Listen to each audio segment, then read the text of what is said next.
पुष्पा जैन, राजीव जैन, श्रुति जैन, संजीव जैन, संजना जैन, संदीप जैन, निधि जैन और सपना जैन, गौरव जैन, ये सब गेहूं वाला परिवार आ जाए और आचार्य भगवान संत शिरोमणि विद्यासागर जी महाराज और गणधराचार्य 108 विराग सागर जी महाराज का चित्त अनावरण कर दीप प्रज्वलन करे। और हम इनके साथ ही हमारे नंदीश्वर दीप जनालय ट्रस्ट के अध्यक्ष आदरणीय श्री प्रमोद जी चौधरी जी दीप प्रज्वलन और चित्त अनावरण में साथ रहेंगे।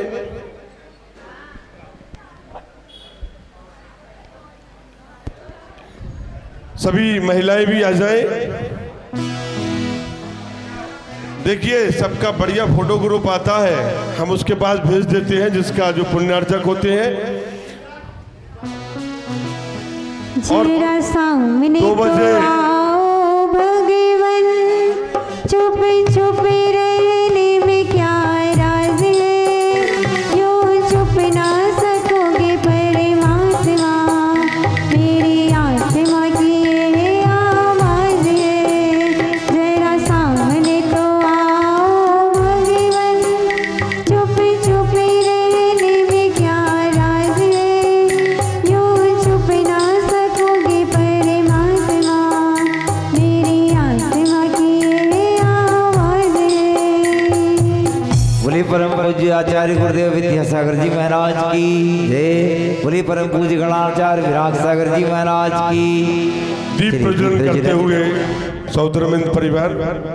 हे ज्ञान का दिया जला दो प्रभु आज मेरे अंतर मन में, ज्ञान का दिया जला दो गुरु आज मेरे अंतर मन में, दूर अंधेरे खो जाए खोए उजाला जीवन में, ज्ञान का दिया जला दो गुरु आज मेरे अंतर मन में। बहुत बहुत धन्यवाद हमारे सौधर्मेंद्र राजीव जी, श्रुति, संजीव, संजना और संदीप, निधि, गेहूं वाले परिवार का। अब वो जाकर के आचार्य भगवान का पाद प्रक्षालन के लिए ऊपर जाए सभी लोग मंच पर, सारी फैमिली, सभी, सपना जी आप भी, गौरव भैया आप सभी लोग जाएं और आचार्य भगवान का पाद प्रक्षालन करके साथ चरण गुरु के आज पखारे श्रद्धा के जल से, चरण गुरु के आज पखारे श्रद्धा के जल से, हाथ हमारे पावन होंगे गुरु चरणा छूते, करो गुरुदेव को नमन, विनम्र गुरुदेव को नमन, चलो गुरुदेव को नमन, विनम्र गुरुदेव को नमन। मन की आशा मोड़ियो भक्ति से जो करे नमन, दुख के बादल दूर हो श्रद्धा से जो करे नमन, अरिहंत धरा के गुरुवर जी को पारे उतारे, गुरुवर गुरु चरणों की रज चंदन हम पाने को तरसे, हाथ हमारे पावन होंगे गुरु चरणा छूटे, करो गुरुदेव को नमन, विनम्र गुरुदेव को नमन, करो गुरुदेव को नमन, विनम्र गुरुदेव को नमन। बात प्रक्षालन किए परम पूज्य गुरुदेव के कर कमलों में यही परिवार शास्त्र भेंट करेंगे। जीना सिखाती है जिन वाणी माँ, जिन पथ दिखाती है जिन वाणी माँ, जीना सिखाती है जिनवाणी माँ, जिन पथ दिखाती है जिनवाणी माँ, अज्ञान हरती है जिन वाणी माँ, शिव सौख्य करती है जिन वाणी माँ, अज्ञान करती है जिनवाणी माँ,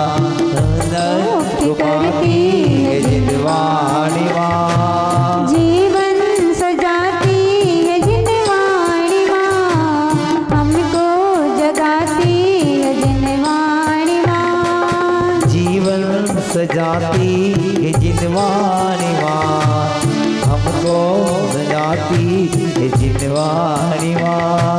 भव से तराती है जिनवाणी माँ, रक्षा करती है जिनवाणी माँ। भव से तराती है जिनवाणी माँ, रक्षा करती है जिनवानी माँ।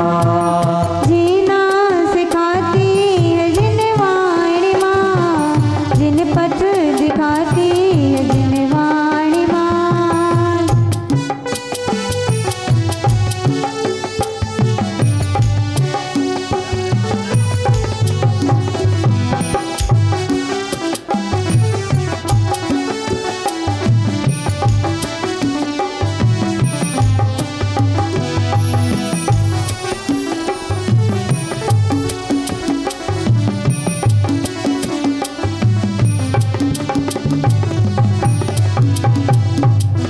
बहुत बहुत धन्यवाद हमारे गेहूं वाले परिवार के लिए और गेहूं वाला परिवार के सम्मान के लिए। जल्दी आ जाइए सभी लोग नीचे और उनका सम्मान हमारी ट्रस्ट कमेटी, हमारे नंदीश्वर दीप जलालय ट्रस्ट के अध्यक्ष आदरणीय श्री प्रमोद जी चौधरी जी, औषधालय के अध्यक्ष श्री शीलचंद जी लचक्या जी और विशेष सागर जन भोजनालय के महामंत्री श्री निर्मल जी मुनीम साहब, पीसी जैन साहब, चक्रेश जी चौधरी जी,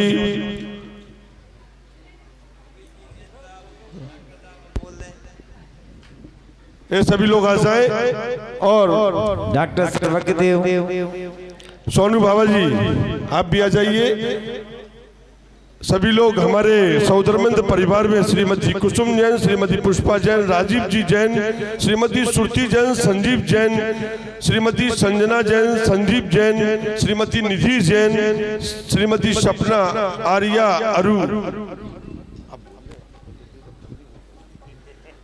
अरु एवं समस्त गेहूं परिवार जो भी बच्चे हैं, कोई फिजा के, मंजू जैन,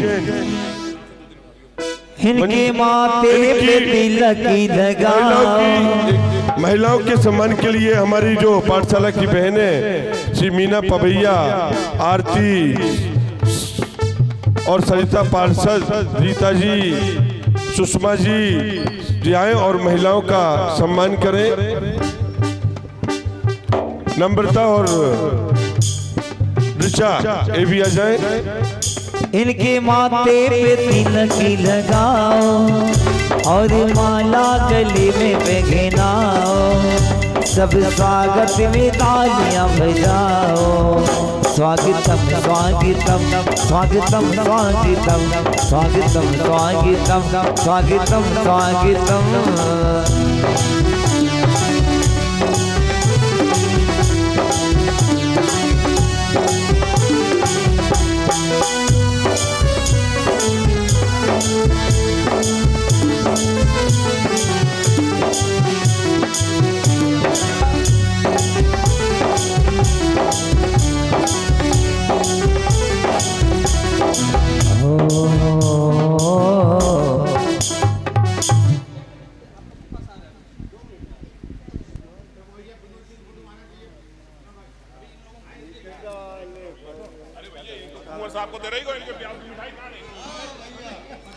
विनोद आम्रपाली की इतनी फोटो खींच के इतनी शादी में नहीं खींची थी। हमारे समझी साहब है भैया भी। कल की शांति धारा, कल की शांति धारा ऐसे हमारे भक्ताम्र जैसा परोपकारी और ऐसा मंगलकारी संत जिन्होंने भक्ताम्र जैसे काव्य में, भक्ताम्र जैसे काव्य में उन्होंने ऐसी मिली जैन भी है साथ फोटो खिंचवाने।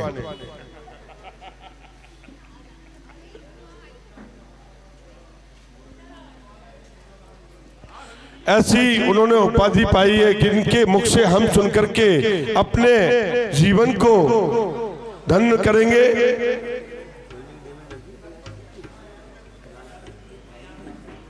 कल की शांति धारा मात्र 5100 रुपए की। कल की शांति धारा में एक नाम, कल की शांति धारा का एक नाम, जल्दी करिए, लेट आज वैसे भी हम 10 मिनट। मंगलाचरण कराइए। चलिए, जिनका कार्यक्रम मंगलाचरण की है शुरुआत के लिए मंगलाचरण के लिए हम आमंत्रित करते हैं। किसका है? अरे मंगलाचरण श्रीमती अरुणा जैन। ये यहाँ स्टूल नहीं लगाइए तो दाव। श्रीमती अरुणा जैन आइए और आज का मंगलाचरण करके इस कार्यक्रम की शुरुआत करें।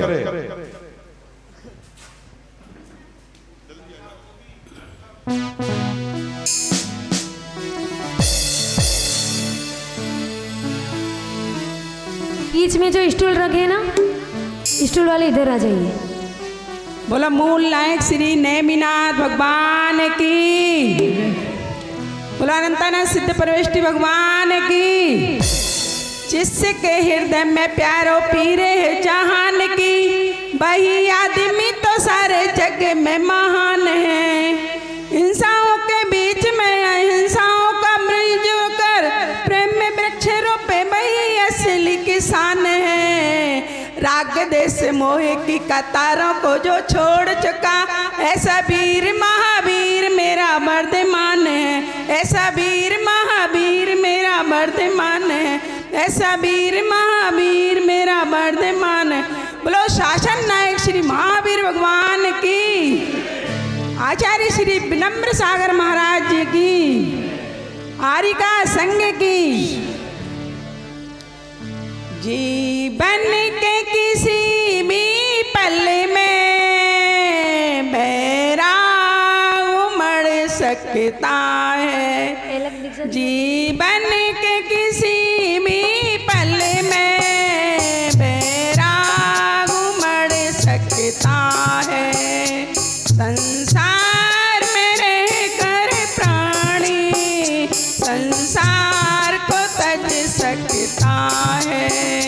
संसार में रहकर प्राणी संसार को तज सकता है।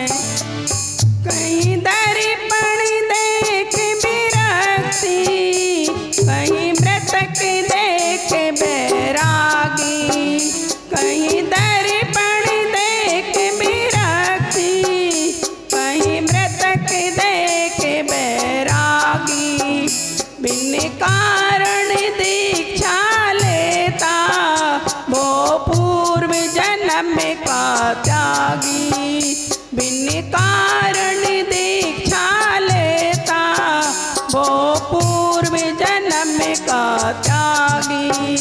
वही सबको समझा सकता जो स्वयं समझ सकता है। संसार में रहकर प्राणी संसार को तज सकता है।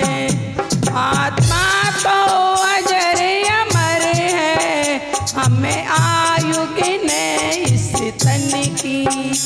आत्मा तो अजर अमर है, हमें आयु गिने इस तन की।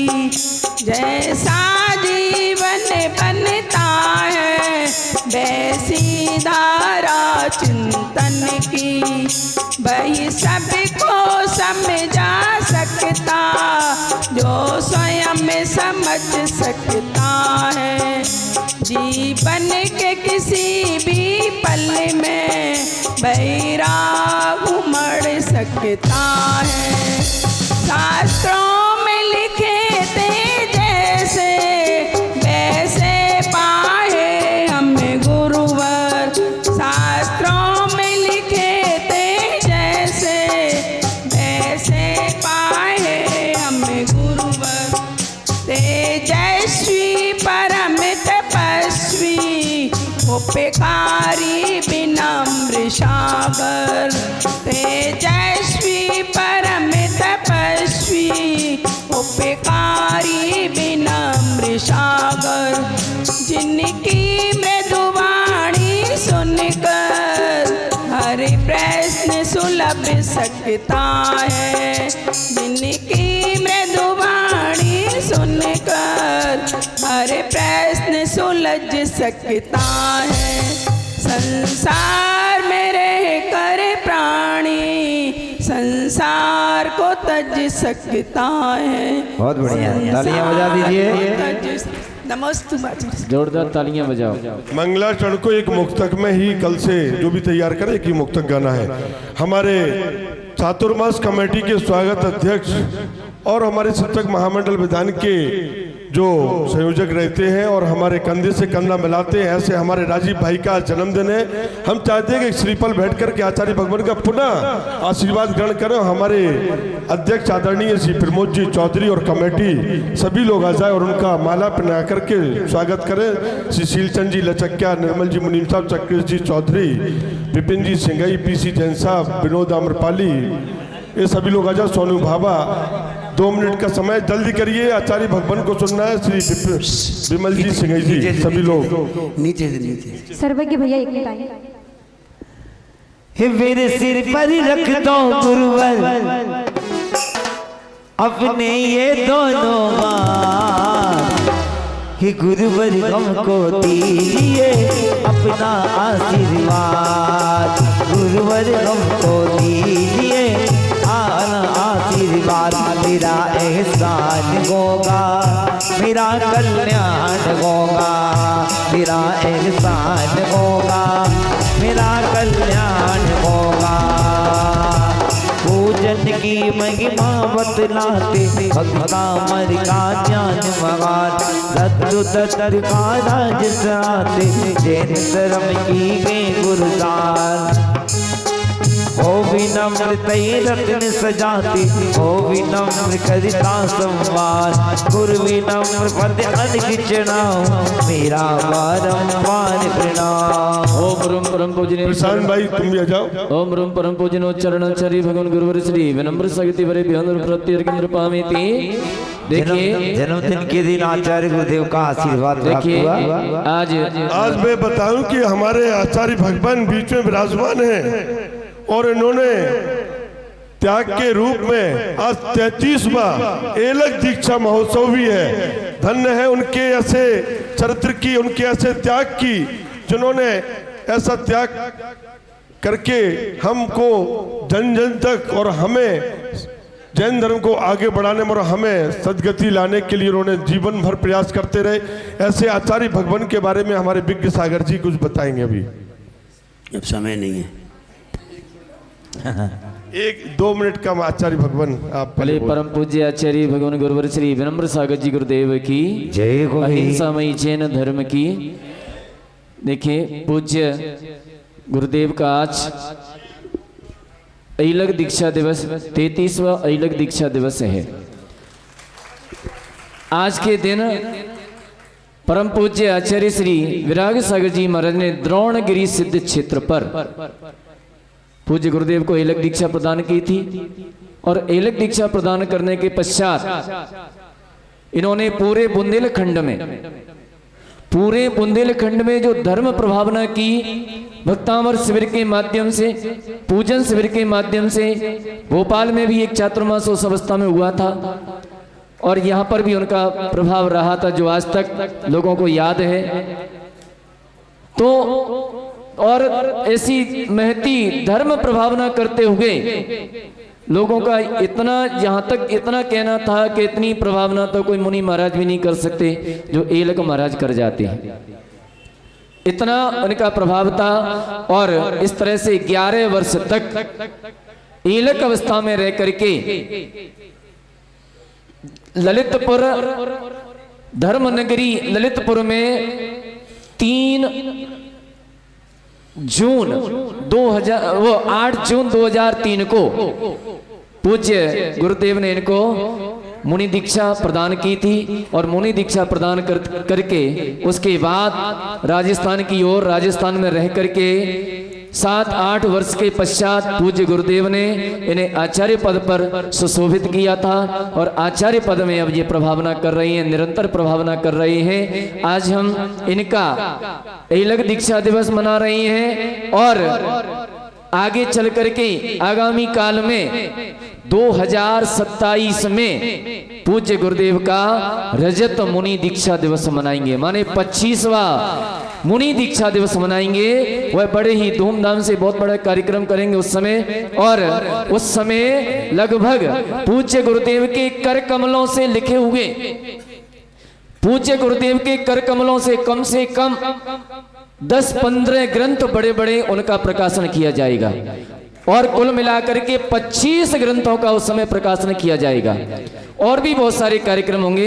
तो आज हम पूज्य गुरुदेव का दीक्षा दिवस, एलक दीक्षा दिवस मना रहे हैं। उनका दीक्षा दिवस है, एलक दीक्षा दिवस। यद्यपि समय अधिक नहीं है, अन्यथा हम और कुछ बताते हैं उनके बारे में, क्योंकि उनके बारे में बताने के लिए बहुत कुछ है, इसलिए ज़्यादा कुछ न कह करके मात्र इतना ही कहेंगे कि आपका ये एलक दीक्षा दिवस एक दिन दीक्षा कल्याणक बने, इसी भावना के साथ बोले परम पूज्य आचार्य गुरुवर श्री विनम्र सागर जी गुरुदेव की।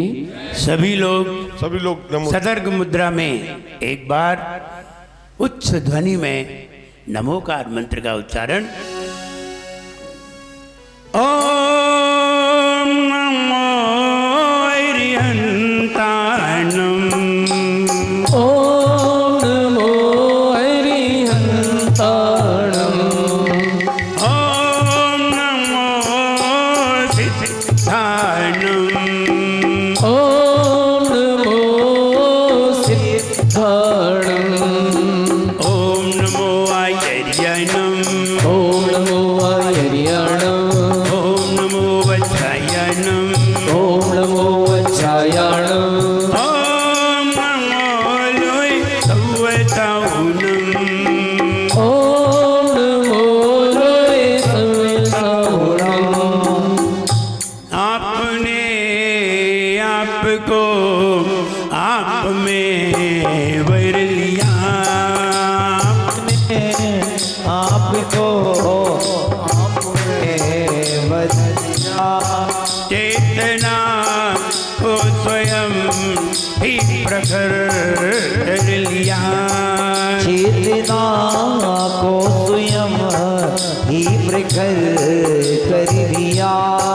विद्यागी प्रभो हे महावीर जिन, विद्यागी प्रभु हे महावीर जिन, आदिनाथ प्रभो तुम धारण करन, आदिनाथ प्रभु तुम अवतारण तरन, आपके द्वय चरण में विनम्र नमन, आपके द्वय चरण में विनम्र नमन।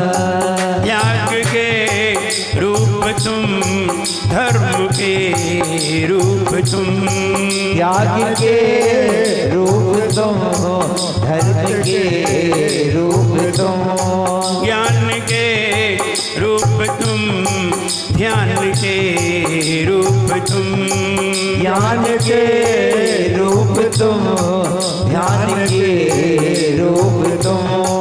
हे विराग गुरु नो विराग किरण, हे विरागी गुरु दो विरागी किरण, आपके द्वय चरण में विनम्र नमन, आपके द्वय चरण में विनम्र नमन, आपके द्वय चरण में विनम्र नमन, आपके द्वय चरण में विनम्र नमन।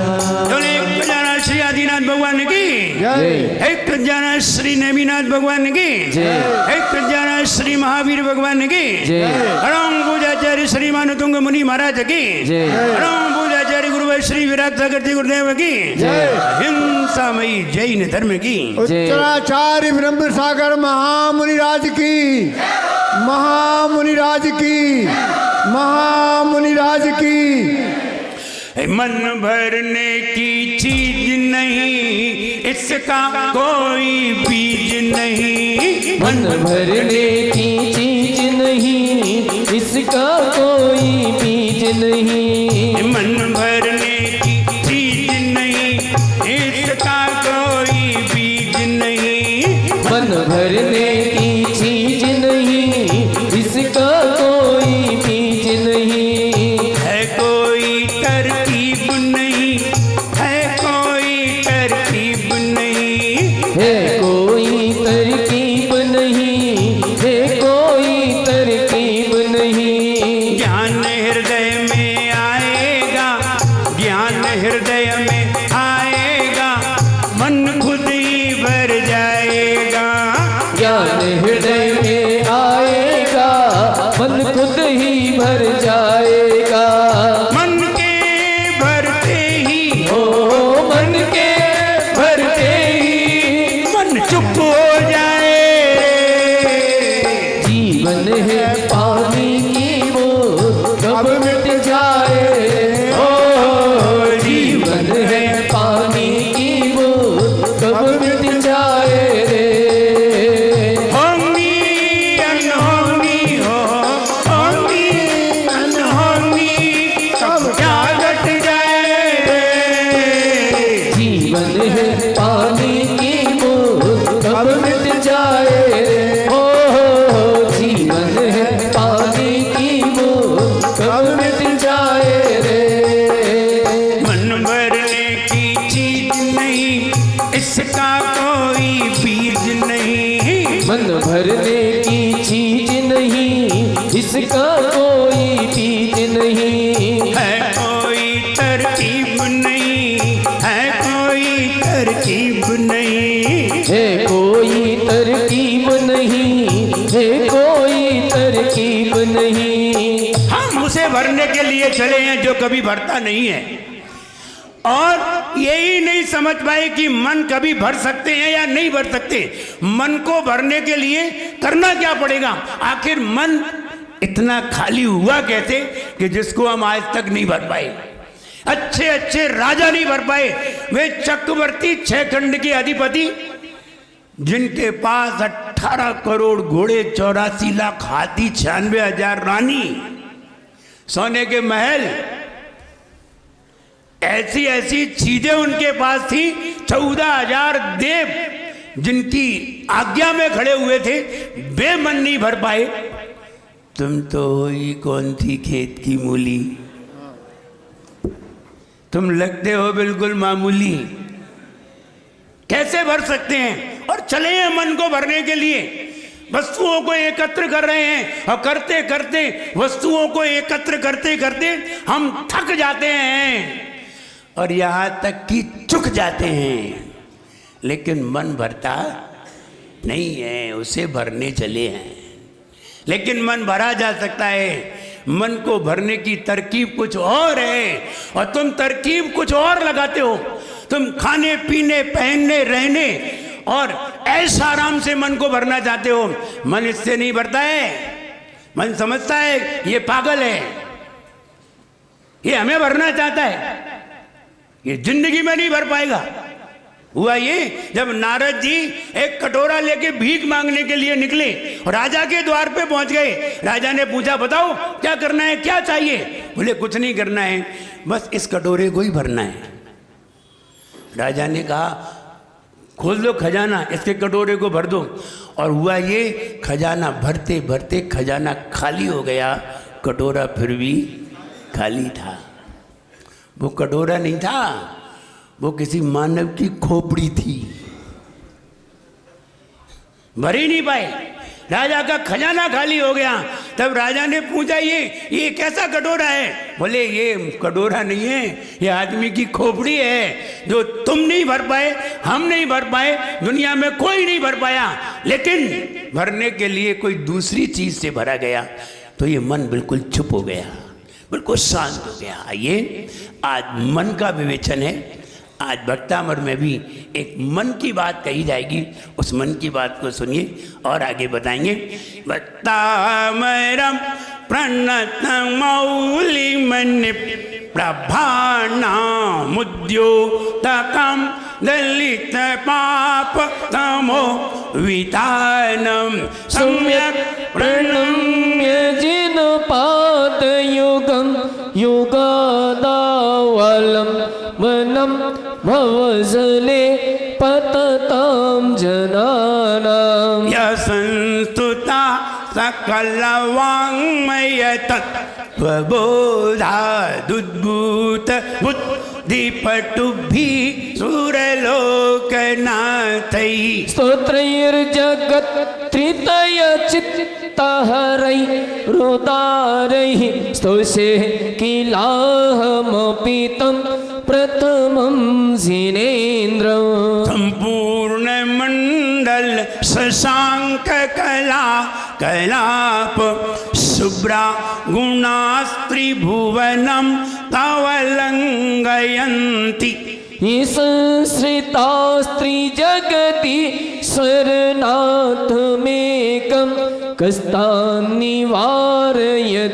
सञ्चरतो यथेष्टं कस्तान्निवारयति सञ्चरतो यथेष्टम। आइए 15 नंबर पढ़ने के लिए तैयार। चित्रम किमत प्रयदिते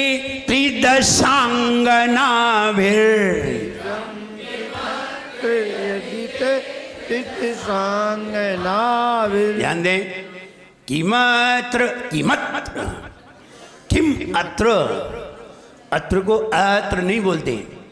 चित्रम किमत प्रयदिते त्रिदशांगनाभिर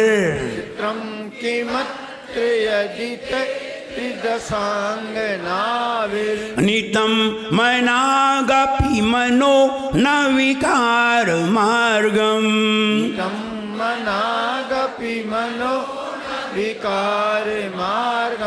नितम मनागपि मनो न विकार मार्गम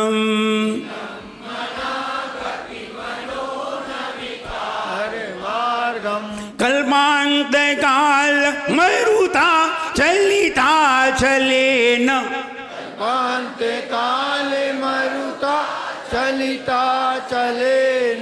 देखो चलिता चलेन चलिता चलेन।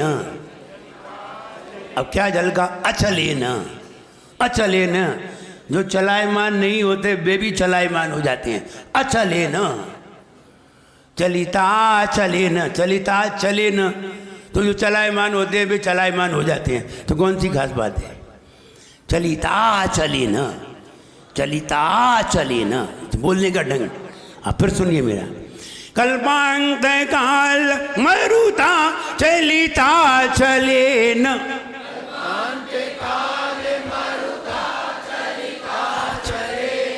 जल्दी चलिता चलेन। ता को जरा लंबा खींच दिया फिर चा बोला तो अचलेन प्रकट हो जाएगा, वरना चलेन प्रकट होगा। अच्छा चलिता और जरा सा और ब्रेक लगा दिया तो चलिता चलेन फिर तो गलती हो जाएगा। कल्पांत काल मरुता चलिता चलेन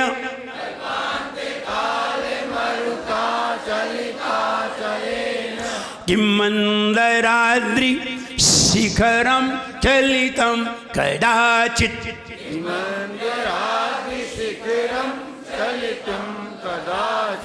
किं मंदराद्रि शिखरम चलितम कदाचित्।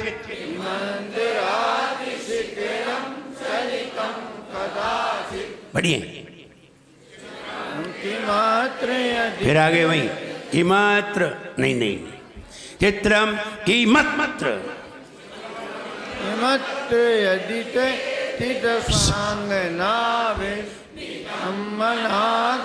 मनो न विकार मार्गम कल्पांते काल मरुता चलिता चलेन मंदिरादि शिखिरम चलितम कदाचित्। Any problem?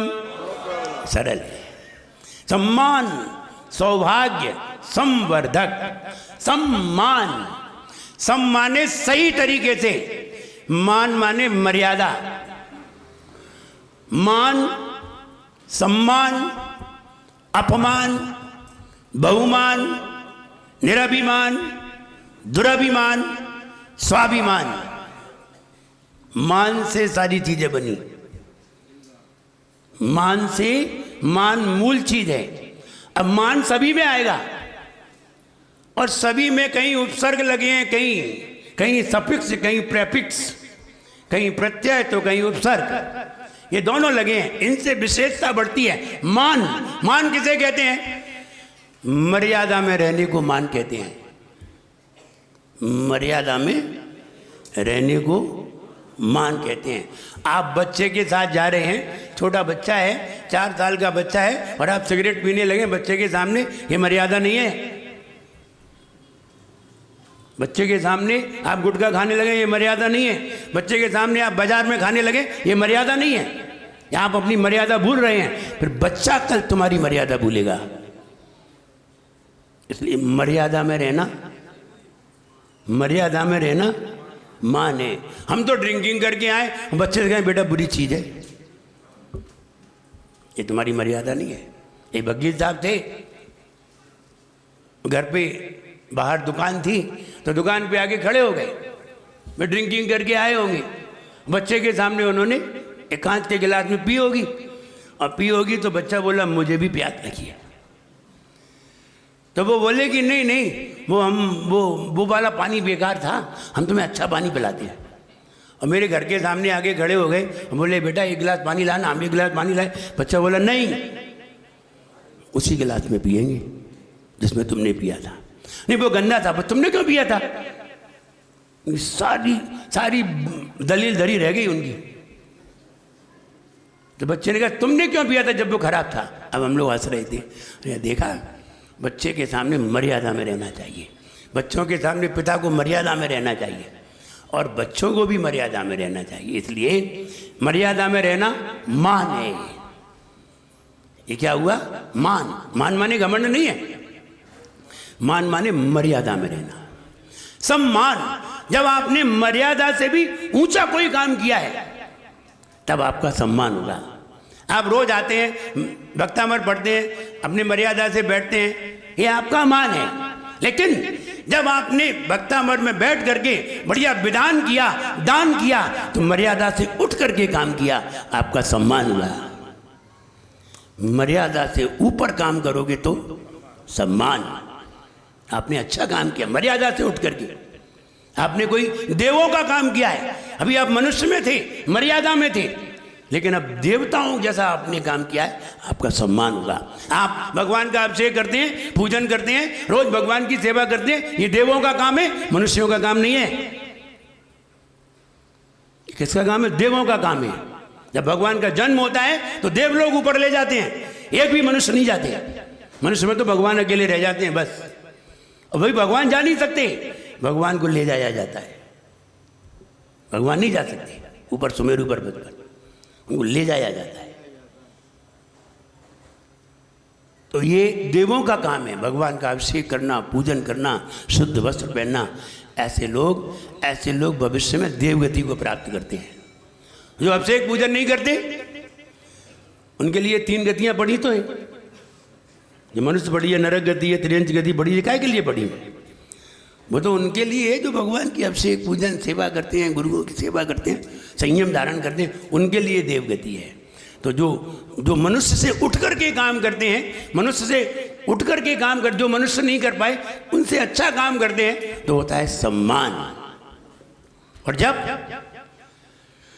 जब किसी को अपने से नीचा दिखाते हैं तो उसे कहते हैं अपमान। अपमान है नीचे, जब नीचा दिखाते हैं सामने वाले को।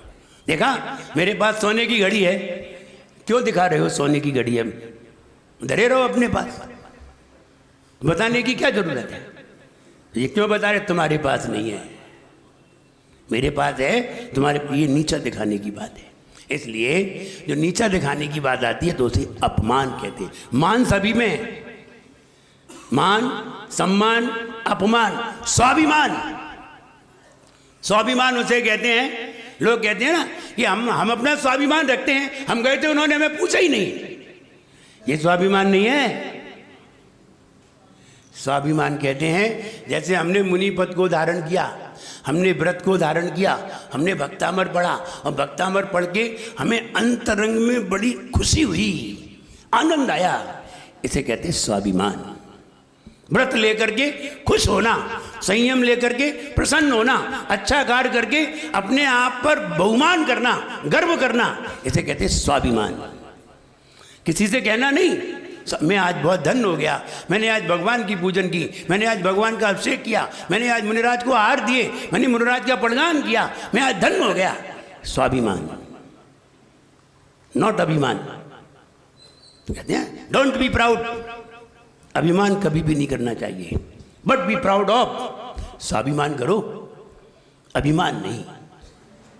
इसलिए अभिमान में कुछ नहीं रखा है, नीचे जाओगे, अभिमान करोगे इस स्तर से नीचे जाओगे। नीचे उनके लिए नीचे दो चीज़ें बनाई गई हैं, स्वाभिमान करो ऊपर की चीज़ बनाई है, सम्मान करो ऊपर की चीज़ बनाई है, सबको अलग अलग बनाई गई है। अभिमान, स्वाभिमान, अपने संयम आदि अच्छे कार्य करके अपने आप पर गर्व करना, इसे कहते हैं स्वाभिमान। बहुमान, जिसने हमें शिक्षा दी है, जिसने हमें अच्छी बात बताई है, समझाई है, गुरुजन है, उन्होंने हमें अच्छी बातें समझाई है, मेरे माता पिता हैं, उन्होंने अच्छे संस्कार दिए हैं, उनके बारे में कोई कुछ कहे, बुराई करे, उसे सहन नहीं करना, ये उनका बहुमान है। ना उनकी आलोचना करना, ना उनकी बुराई करना, ना उनकी किसी से बुराई सुनना, सुने तो लड़ जाना, इसे कहते बहुमान। हमें अपने गुरुओं पर बहुमान है, बहुमान। उसके बाद आता है निरभिमान, अभिमान ना होना, अच्छे कार्य करना फिर भी अभिमान ना होना। दुरभिमान, एक तो उल्टा कार्य किया, ऊपर से उल्टा चोर कोतवाल को डांटे, एक तो उल्टा कार्य किया, ऊपर से कह रहा है मैंने तो सही किया है, मैंने तो किसी को पीट दिया, कह रहा है मैंने तो सही किया है। नहीं, इसे कहते दुरभिमान। अपने से बड़े हैं उनका अपमान करना, यह है दुरभिमान। अभिमान अभिमान अपने बराबर को नीचा दिखाना, और दुरभिमान अपने से बड़े को नीचा समझना। महाराज के पास गए, महाराज ने हमें पूछा ही नहीं, हम महाराज के पास गए, महाराज ने हमें कुछ कहा ही नहीं, मुझे नहीं जाना महाराज के पास। ये अभिमान नहीं है, ये दुरभिमान है। अभिमान तो तुम्हें मनुष्य गति में भी रख सकता है, नीच मनुष्य बना सकता है, लेकिन दुरभिमान मनुष्य नहीं बनाएगा, दुरभिमान नरक में ले जाएगा, छोड़ेगा नहीं। जैसे कि रावण, दुरभिमान, एक तो दूसरे की नारी ले आए और ऊपर से अकड़, अरे तुम्हारी है ही नहीं, एक तो दूसरे की ऊपर से अकड़, अनीति। कहां भेजा गया उन्हें? मनुष्य गति में नहीं भेजा, नीचे जाओ, ये दुरभिमान था। इसलिए अभिमान, मान, सम्मान, दुरभिमान, निरभिमान, बहुमान, अपमान और स्वाभिमान, ये सब मान से ही बने हैं। और यहां कह रहे सम्मान, संवर्धक। जैसे ही भगवान का इस तरह से गुणगान करोगे, जैसा इसमें भाव दिया है, ऐसा भाव तुम नेचुरल अपने मन में लाओगे। किसी भगवान को देखकर, भगवान की प्रतिमा देखकर, गुरुओं को देखकर ऐसा भाव अपने अंदर में लाओगे तो तुम्हारा सम्मान समाज में ही नहीं, पूरे संसार में बढ़ेगा। केवल समाज में नहीं, 4 लोगों के बीच में नहीं, 1000 लोगों के बीच में बढ़ेगा। क्योंकि तुमने किसका सम्मान किया है, तुमने किसका गुणगान किया है? उसका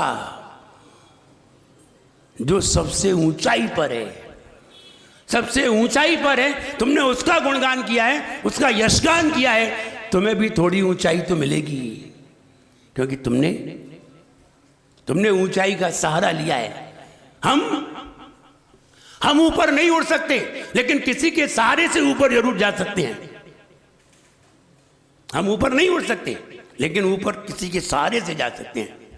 जब एक पुस्तक पढ़ रहा था, उसमें विदेश में एक व्यक्ति ने बिना प्लेन के आकाश में उड़ के दिखाया। उसने क्या किया, एक चेयर ली और चेयर पर 43 गुब्बारे बांधे गैस के, हीलियम गैस के, और 43 गुब्बारे सुतली से बांधे और उस पर 200 किलो वजन रखा। जब वजन उठ गया तो उस पर वो खुद बैठ गया, और खुद बैठ के रिवाल्वर लेकर के, चाकू लेकर के, सारे हेलमेट लगा करके, पूरा कस करके, बेल्ट लगा करके, और कुर्सी पे बैठ के रस्सी काट दी। 3 घंटे आकाश में उड़ा, 3 घंटे आकाश में चेयर पे बैठ के घूमा। अब हिंदुस्तान में इतना दिमाग कहाँ है, ये तो विदेशों में ही है। 3 घंटे तक उड़ा। जब कोई प्लेन निकला होगा तो उसने देखा एक आदमी उड़ रहा है, हम तो प्लेन में उड़ रहे हैं, करोड़ों रुपए के प्लेन में, अरे कुर्सी पे बैठ के उड़ रहा है। आखिरकार उसे वार्निंग मिली कि अपना विमान उतारो वरना तुम्हें गोली मार दी जाएगी। तब उसने अपना विमान सुतली को काटा, काट करके धीरे धीरे नीचे आ गया। एक किताब में पढ़ रहे थे, तो कहने का मतलब ये है कि किसी के सहारे से उड़ सकते हैं, ऊपर उठ सकते हैं, खुद ऊपर नहीं उठ सकते। ऐसे ही हम जो ऊपर बैठा हुआ है उसके सहारे से हम भी धीरे धीरे ऊपर उठ सकते हैं। नीचे वाले का पकड़ के नहीं उठ सकते, फिर तो गिरोगी। कार्बन डाई गैस पकड़ ली तो फिर गिरोगी, और हीलियम गैस पकड़ ली तो उड़ोगी। इसलिए हीलियम गैस को पकड़ो, कार्बन डाई को नहीं। आइए, सम्मान, सम्मान सौभाग्य, भाग्य से सौभाग्य बना। भाग्य किसे कहते हैं? कार्य करने के बाद, कोई कार्य करने के बाद उससे जो रिजर्व होने वाली वर्गणाएं हैं उन वर्गणाओं को भाग्य कहते हैं। कार्य करने के बाद रिजर्व होने वाली वर्गणाओं को भाग्य कहते हैं, किस्मत। भाग्य के बाद आता है सौभाग्य। देखो भाग्य से क्या क्या बनता है? भाग्य, सौभाग्य, अहोभाग्य, महाभाग्य, दुर्भाग्य, अभाग्य। एक भाग्य से ही इतने बनते हैं। तो भाग्य किसे कहते हैं? जो अपन ने कर्म किया है, चाहे अच्छा किया हो चाहे बुरा किया हो, कोई भी कर्म करो, कोई भी कर्म किया है, उस कर्म के बदले जो डस्ट हमारे ऊपर आई है उसे किस्मत कहते हैं। जैसे कि आपने तेल लगा करके अखाड़े में पहलवानी की और मिट्टी चिपक गई, तो मिट्टी क्या है? वो मिट्टी मिट्टी नहीं है, वो मिट्टी भाग्य है। ऐसे ही हमने कर्म किए और कर्म करने के बाद कर्म हमारे ऊपर आ गए, ये हमारी किस्मत बनते हैं, भाग्य बनते हैं। सभी अपना अपना भाग्य लेकर के आते हैं। एक भी संसार में ऐसा जीव नहीं है जिसके पास भाग्य ना हो, एक भी ऐसा नहीं है, चाहे अच्छा हो चाहे बुरा हो। भाग्य तो दोनों तरह का होता है। इसलिए भाग्य, सौभाग्य, सौभाग्य किसे कहते हैं पंकज भैया? बोले आप ही बताओ, सौभाग्य किसे कहते हैं? एक काम किया जाए और 100 काम बन जाए। काम एक और फल अनेक, इसे क्या कहते हैं? सौभाग्य। आप पत्नी एक लेके आते हो, कितनी? एक। देखो पत्नी कितने काम करती है, भोजन भी बनाती है, कपड़े भी धो देती है, झाड़ू पोंछा भी लगा लेती है, बच्चों को भी पाल लेती है, घर भी चला लेती है, कभी कभी जॉब भी कर लेती है। तो पत्नी एक और से काम अनेक, इसलिए पत्नी के आगे लिखा जाता है सौभाग्यवती। ये आदमी के आगे कुछ नहीं लिखा जाता, ये कोई काम के नहीं है। जब भी उसे कार्ड पे देखो क्या लिखा रहता है, क्या लिखा है? और आदमी के आगे क्या लिखाते हैं? ची। मानी बेटा चिंता में रहोगे, अब जिंदगी भर चिंता में रहोगे। जी आ गई, अब ची बोल जाओगे। इसलिए ची लगा होता, बिंदी लगा देते हैं ची लगा के। तो हमने बहुत देर तक समझा ये क्या लिखा है, तब समझ में आई बेटा अब तुम जिंदगी भर चिंतित रहोगे, अब चिंता में ही रहोगे। और ये सौभाग्यवती है, इन्हें कोई टेंशन नहीं है। तो इसलिए सौभाग्यवती यानी सौभाग्य किसे कहते हैं? एक काम और फल अनेक। जैसे कि आहार दिया एक, आहार दिया एक, मिला क्या क्या? विवेक। आप आहार देते हैं, सोच समझ के देते हैं, क्या देना चाहिए क्या नहीं देना चाहिए, इससे क्या मिलेगा? विवेक, ज्ञान। आहार दिया, क्या मिलेगा? धन, क्योंकि आपने धन का उपयोग किया है। आहार दिया, क्या मिलेगा? स्वस्थता, क्योंकि आपने काय शुद्धि की है, शरीर स्वस्थ होगा। आहार दिया, मन प्रशस्त होगा, प्रसन्न होगा, क्योंकि मन शुद्धि की है। आहार दिया है, वचन आपके अच्छे निकलेंगे, बढ़िया वचन होंगे आगे, क्योंकि आपने वचन शुद्धि की है। आपने आहार दिया है, आपने मकान का प्रयोग किया है, बढ़िया मकान मिलेगा। आपने आहार दिया है, आपने ब्रेन का प्रयोग किया है, बढ़िया मन मिलेगा, बढ़िया शरीर मिलेगा। और आपने भोजन दिया है बिना बनाए, लाखों वर्षों तक तुम्हें बैठे बैठे खाने को मिलेगा। एक दिन के आहार में, एक दिन मुनि को आहार जो कराता है, वो व्यक्ति करोड़ों वर्षों तक बैठे बैठे बिना बनाए जो चाहे वो खाता है। सिद्ध तो हम कर देंगे, सिद्ध तो हम अच्छी तरह कर देंगे। आपकी उम्र मान लीजिए 100 साल है, और आपकी 100 साल उम्र है, और 100 साल में आपने 8 साल छोड़ करके 92 साल तक आहार दिया। कितने साल? 92 साल तक। कोई दे तो नहीं पाएगा, जो हमें मालूम है। फिर तो 80 में टेढ़े मेढ़े हो जाएंगे, है ना। और 60 में तो दिखना ही बंद हो जाएगा, चलना ही बंद हो जाएगा, 70 में, फिर 80 में उठना ही बंद हो जाएगा। दे तो नहीं पाएंगे, हमें मालूम है, लेकिन हम तो तुम्हें एक उदाहरण दे रहे हैं। 92 साल तक आपने आहार दिया, 92 साल के बाद आहार देते देते आपकी मृत्यु हो गई। और मृत्यु हो गई तो आपका जन्म कहाँ होगा? भोग भूमि में। भोग भूमि का मतलब जानते हो? भोग भूमि का मतलब है आराम से बैठो। तुम पैदा होगे, पत्नी संगे पैदा होगी साथ में। ऐसा नहीं है शादी करने जाओ कहीं, नहीं नहीं, साथ में पैदा होगी। तुम भी पैदा हुए, पत्नी भी संगे मिली, और तुम मरोगे तभी पत्नी मरेगी, बीच में नहीं मरेगी। आराम से एंजॉय करो। अब और देखिए, खाओ पियो, क्या खाना है बोलो? कुछ नहीं, सिर्फ सोचना पड़ता है। बोले आज तो सफेद रसगुल्ले खाएंगे, भर के प्लेट में आ जाएंगे, खाओ। माँ कोलेस्ट्रॉल कुछ नहीं बढ़ता, बीपी कुछ नहीं बढ़ता, खूब खाओ। अगर ये बढ़ेंगे तो खा ही नहीं पाएंगे। इसलिए और कितने साल तक? कम से कम 1 पल्य, कम से कम 1 पल्य, और मीडियम 2 पल्य, और उत्कृष्ट 3 पल्य। त्रिपल्योपमांतर मुहूर्ता, 3 पल्य की आयु तक होता है। क्या किया था तुमने? आहार दिया था, बस। वो आहार दान के फल से तुमने 92 साल तक आहार दिया। एक मुनिराज को रोज आहार दिया, और आहार देते देते मृत्यु हो गई। 92 करोड़ नहीं, 92 करोड़ तो 100 में से 1% भी नहीं है।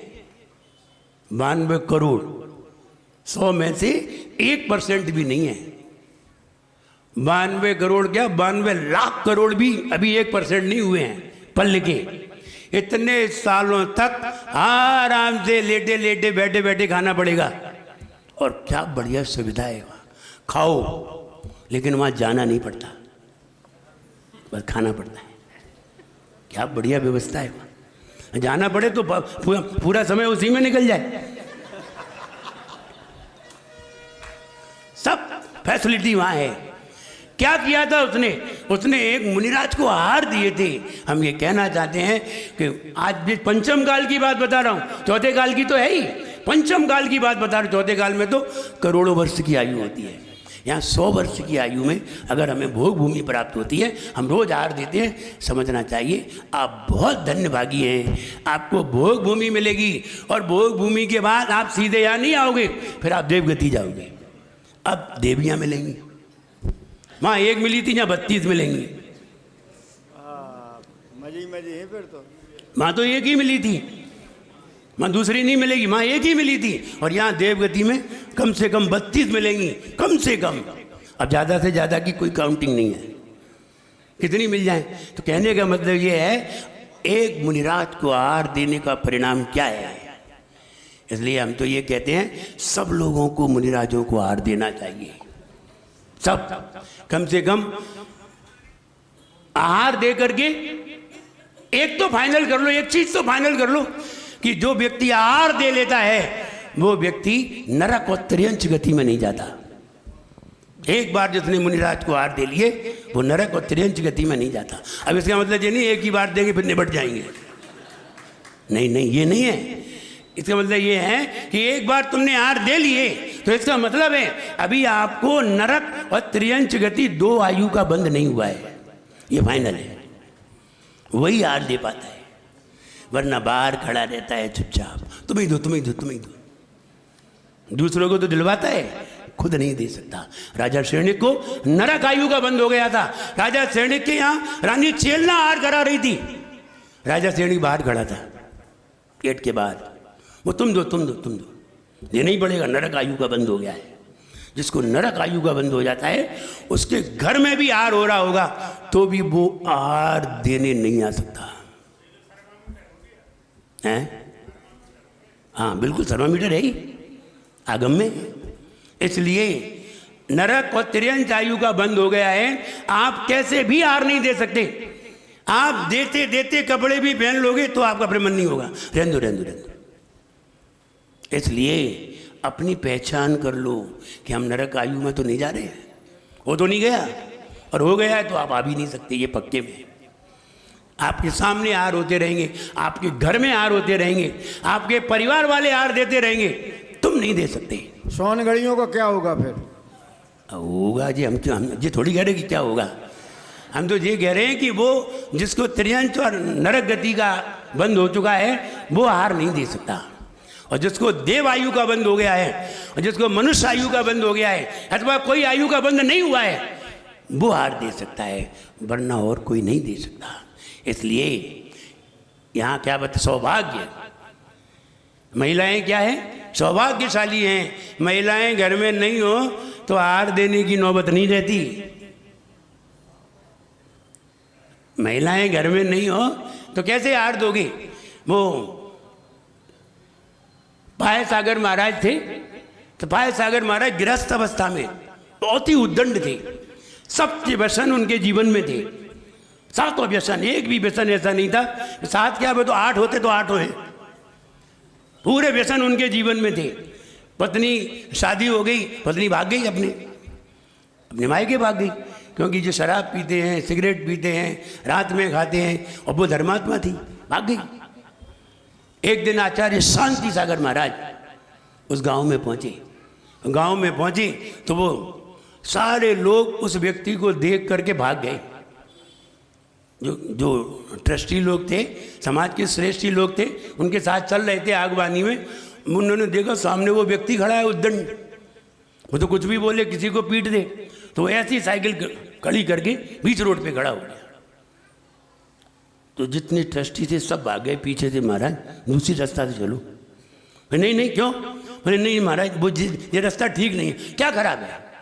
आचार्य शांति सागर महाराज, उन्होंने कहा महाराज ये रास्ता ठीक नहीं है। मैं नहीं मानी, थोड़े आगे बढ़ गए थे, आगे बढ़ गए थे, वो नहीं मानी, वे सारे ट्रस्टी पीछे से भाग गए, बहुत पीछे हो गए महाराज के। महाराज जाने, हमने महाराज को कहा था इस रास्ते चलो, नहीं मानी।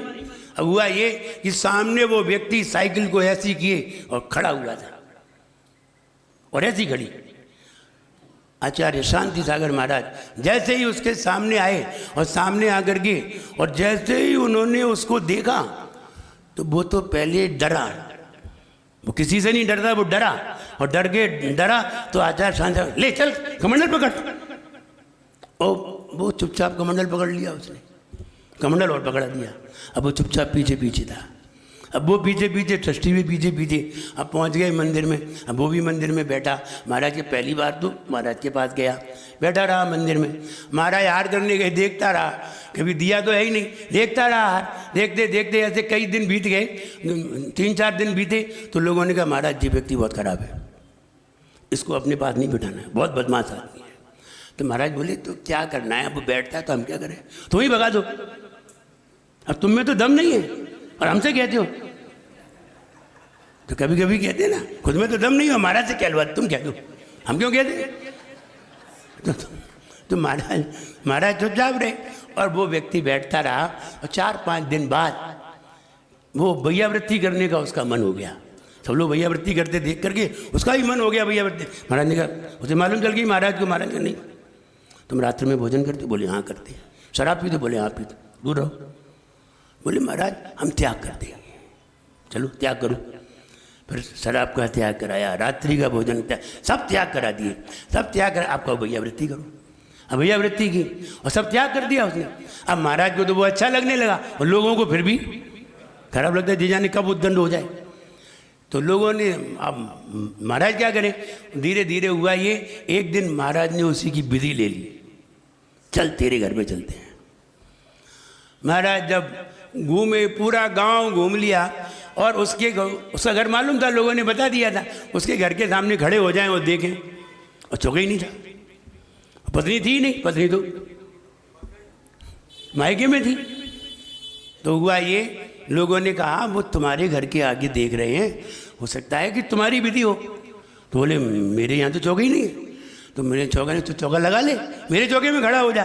तो महाराज किसी के चौके में खड़े हो तो नहीं पड़ते। तो दूसरे दिन भी महाराज घूम के निराहार। लोगों ने कहा तेरी विधि है, तेरी तरफ देख रहे हैं, तेरे घर की तरफ देख रहे हैं, तुम चौका लगा। बोले हम कैसे लगा ले। वो गया पत्नी को लेने, परमेश्वरी के हाथ जोड़े, पाँव बड़े, चलो। बोले क्यों? बोले शांति सागर महाराज गांव में आए हैं और उनकी विधि है अपने घर की। पत्नी तो फौरन तैयार, झूठ तो नहीं बोल रहे, नहीं झूठ नहीं बोल रहे, सही कह रहे हैं। और बड़ा विनम्र होकर के नहीं तुम झूठ बोल रहे हो। फिर उसने पूरा विश्वास दिलाया, विश्वास दिला करके खट से पत्नी आ गई रात में और सवेरे चौका लगा दिया। और चौका लगाया और आचार्य शांति सागर महाराज जब घूम करके आए तो उसने पड़गान किया, खट से पड़क गए महाराज, पड़क गए। हार लिए, 3 दिन बाद हार हुए। जब 3 दिन बाद हार हुए तो आचार्य महाराज ने कहा, वो तो रात्रि में कुछ खाता ही नहीं था, कुछ नहीं खाता था, वो सब त्याग कर दिया था। तो महाराज उसने पत्नी ने कहा महाराज ये सब खाते हैं, इनसे त्याग करवाओ। महाराज बोले ये कुछ नहीं खाता, सब त्याग कर दिया है। और उसने आहार दिए और आहार देने पर उसने ये नियम लिया, महाराज मुझे दीक्षा दीजिए। उसने हाथ जोड़ के नियम लिया। तो महाराज बोले अपनी पत्नी से पूछिए, ये हाँ करेगी तब दीक्षा होगी। तो पत्नी हाँ महाराज दीजिए। तो उसने हाँ कर दी। और हुआ ये कि उसने कहा महाराज आप यही चातुर्मास कीजिए और मैं चातुर्मास में दीक्षा लूँगा। आचार्य शांति सागर महाराज ने उसी गांव में चातुर्मास किया और 4 महीने बाद उसने मुनि दीक्षा धारण की। उनका नाम था मुनि पाय सागर महाराज। पाय सागर महाराज इतने तपस्वी थे कि वो खड़े रहते थे, रात्रि में लेटते नहीं थे। उन्होंने एक बॉक्स बनवाया, ऐसा खड़ा बॉक्स बनवाया और उसी में जाकर के खड़े हो जाते थे रात्रि में और वो उसी में सो लेते थे। खड़े खड़े समय करते थे, लेटते नहीं थे। इसलिए उनका नाम पड़ा पाय सागर। ये शुरू से ही उन्होंने तपस्या चालू कर दी थी। तो वे मुनिराज हम ये कहें सौभाग्य, तो पत्नी सौभाग्यशाली है जो किसी भगवान को तुम्हारे घर पे बुला देती है। किसी भगवान को घर पर बुला लेती है। तुम में इतनी हिम्मत नहीं है कि तुम बुला लो। तुम्हें भगवान समझ लेती है लेकिन भगवान को भी अपने घर पर बुला लेती है। और इसलिए जिसके यहाँ पत्नी नहीं होती बेचारे कितने दुखी होते हैं। वे भाग्यशाली होते, सौभाग्यशाली नहीं होते। और अहो भाग्य कहाँ उनका बनेगा? अहो भाग्य तो तब है, कहते हैं ना, मिलेंगे साधु के दर्शन तो मेरा भाग्य है यारो। मिलेंगे साधु के दर्शन तो मेरा भाग्य है यारो। करे हम साधु की सेवा तो ये सौभाग्य है यारो। क्या बात है, सौभाग्य हो गया, सेवा की है। ओ भाग्य हमारा जब गुरु घर पर पधारे हो। अब अहो भाग्य आ गया। ओ भाग्य हमारा जब गुरु घर पर पधारे हो। याद गुरुवर हमें कर ले महासौभाग्य यार। क्या बात है, बोलो गुरु तुम्हें आचार्य याद ब्रह्म सागर महाराज की। पंकज भैया समझ में आ रही? याद गुरुवर हमें कर ले महासौभाग्य है यार। इसलिए महासौभाग्य बनाइए, गुरुओं की सेवा में लगिए और उनकी जबान पे तुम्हारा नाम आ गया तो निश्चित मानिए आप भाग्यशाली नहीं हैं, महासौभाग्यशाली हैं। कि इतना हो मगर फिर भी ना हम दर्शन भी कर पाए। और तुम्हारे नगर में साधु आ गए और तुम ना तो चौका लगा पाए, दर्शन भी नहीं कर पाए, कार में बैठ के खिसक जाते हैं। कि इतना हो मगर फिर भी ना हम दर्शन भी कर पाए, तो समझो गम की दुनिया में मेरा दुर्भाग्य है। तो तुमसे बड़ा दुर्भाग्यशाली कौन होगा कि तुम्हारे नगर में भगवान आए, तुम कह रहे हम देख ही नहीं पाए, कहाँ सो रहे थे। तो वो सौभाग्य है। तो इसलिए महिलाओं के आगे क्या लिखा रहता है? सौभाग्यवती, और आदमी के आगे चिंताशील। तो सौभाग्य अहोभाग्य, जब हमारे घर पर कोई मुनि महाराज आ जाएं, संत पुरुष आ जाएं, हमारे घर को धन से भरने लगे, तो समझना मेरा अहोभाग्य है। और उनकी जुबान पर मेरा नाम आ जाए तो समझो जैसे कि भगवान महावीर है सैनिक, बार बार भगवान सैनिक का नाम लेते, सैनिक का नाम लेते लेते भगवान महावीर ने सैनिक का नाम आते आते वो तीर्थंकर हो गया। अब और क्या चाहिए बताइए? भगवान की जबान पे जिनका नाम आ गया वो खुद भगवान हो गया, अगले जन्म में उसे भगवान होना है। तो ये कहें नाम आ जाना चाहिए, लेकिन गुरुओं की जबान पर ऐसे ही नाम नहीं आते किसी के, और भगवान की वाणी में ऐसे ही किसी के नाम नहीं गिरते। जिसके गिरते हैं वो संसार से ही तिर जाता है। इसलिए महाभाग्य और दुर्भाग्य। अब क्या गए, ऐसा सब समागम मिला और फिर भी हम रह जाएं, तो ये दुर्भाग्य है। सम्मान सौभाग्य संवर्धक, बढ़ाने वाला, सम्मान बढ़ाने वाला ये क्षण, सौभाग्य बढ़ाने वाला ये क्षण, ऐसा भाव अगर हमारे जीवन में आता है, दोनों बढ़ते हैं, सम्मान भी बढ़ता है और सौभाग्य भी बनता है। जाप देखिए, ओम ह्रीम ह्रम नमो दस भुवियानम, ओम ह्रीम ह्रम नमो दस भुवियानम। ऐसे मुनि महाराज जिन्हें 10 पूर्व का ज्ञान है, जिनको 10 पूर्व का ज्ञान हो जाता है, उनको 1200 विद्याएं प्राप्त हो जाती हैं। विद्याएं कहाँ से मिलती हैं? विद्याएं 3 से मिलती हैं। नंबर 1 कुल विद्या, कुल से प्राप्त होने वाली विद्या।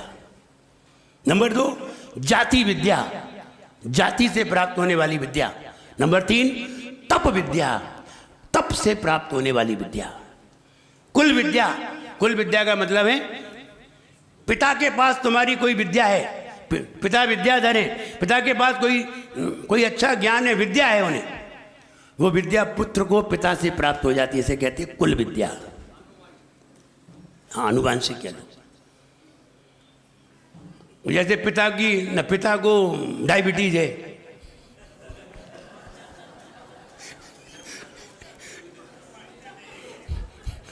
तो नीचे अपने आप आ जाती है, बिना शक्कर खाए।